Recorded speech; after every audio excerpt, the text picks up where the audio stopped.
feel wonderful. This is really uplifting. But what does it mean for actually benefiting others if we are just developing love and compassion as purely inward qualities? And so a few of us were discussing this particular problem that we were facing, and we decided that as Buddhists who are committed to these ideals of love and compassion, it's important to put them into action in ways that are truly going to uplift people who are afflicted with dreadful forms of suffering.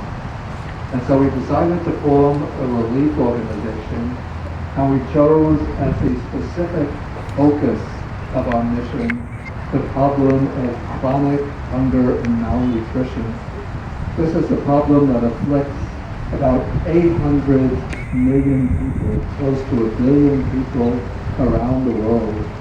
And what's rather unbelievable is that some 6 million people every year die from hunger and hunger-related illnesses. And when you add that up year after year, it's truly it astounds the mind. And so we felt that in our own small way, we had to do something to address this problem. And we started really small with just, from a few donations, we had $40,000, which we used to start 4 pilot projects. This was in the end of 2008. As word about the work of Buddhist Global Relief spread throughout the Buddhists around the United States, donations started to come in. Until last year, our intake of donations came to $600,000. We started with 4 small projects. Last year we had about 25 projects, and the scale of the projects has been able to expand over the years. So now we have multi-year projects in some countries with some organizations.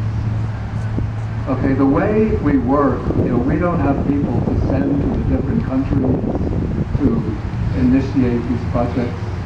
So what we do is to form partnerships with organizations.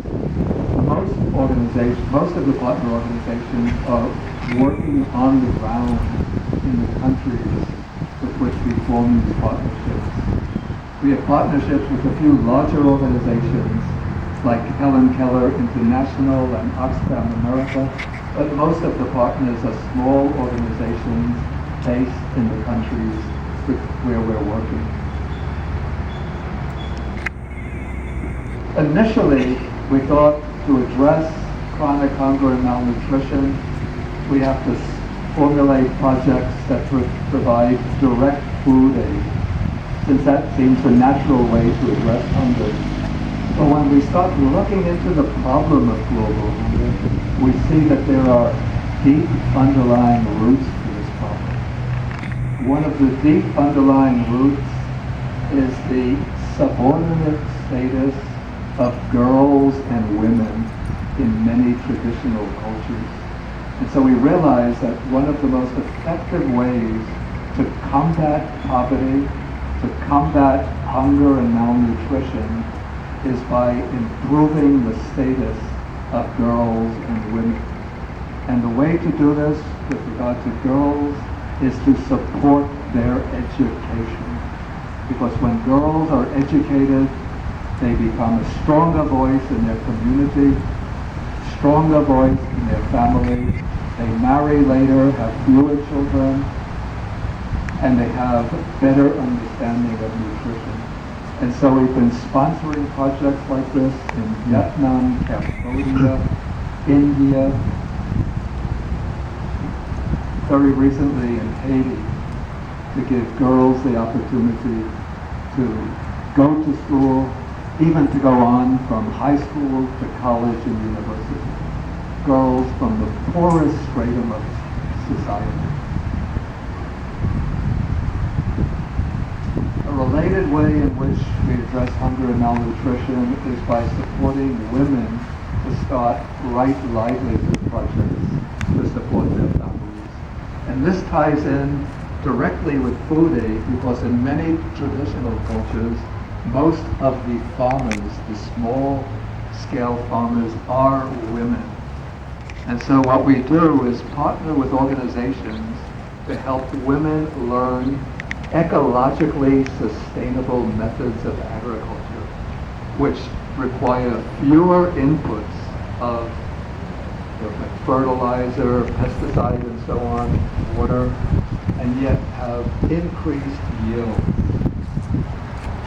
And at the same time, by teaching ecologically sustainable methods of agriculture, we're helping to reverse one of the greatest drivers of climate change, which is the industrial model of agriculture.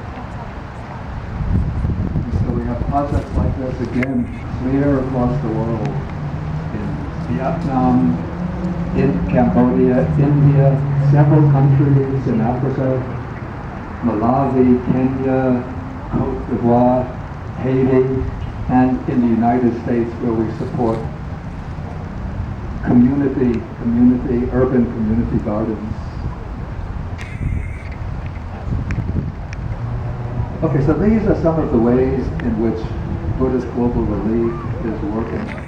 So as you walk today, I think it's good to bear in mind that your walk is not simply a walk, but this walk has ramifications that is spreading out across the globe. It's spreading out from right here in St. Louis, connecting to Detroit, where we're partnering with an organization that helps to set up community gardens, New York City, where we're supporting a project that gives homeless young people the chance to set up community gardens, spreading out to Haiti, where we're helping young children get their only solid meal of the day, and now for the first time to go to school, spreading out from there across several countries in Africa. And one thing comes to mind, we have a project, there's a country in West Africa, Cameroon. An organization wrote to us asking us to sponsor the education for these primary education for 94 kids. And we've started this project, it's now in its second year. Cameroon, probably the majority religion is Christian. There's a Muslim minority. Probably the percentage of Buddhists in Cameroon is 0. And yet, it's a Buddhist organization that's providing the school lunch for these kids so they can go to school and enjoy a solid meal for the day. So it's spreading out across these countries in Africa to India, Cambodia, Vietnam. And so all of your steps are helping people clear around the world. And by walking, you're helping to become a source of blessings for the world. And so thank you all again for turning out and joining us.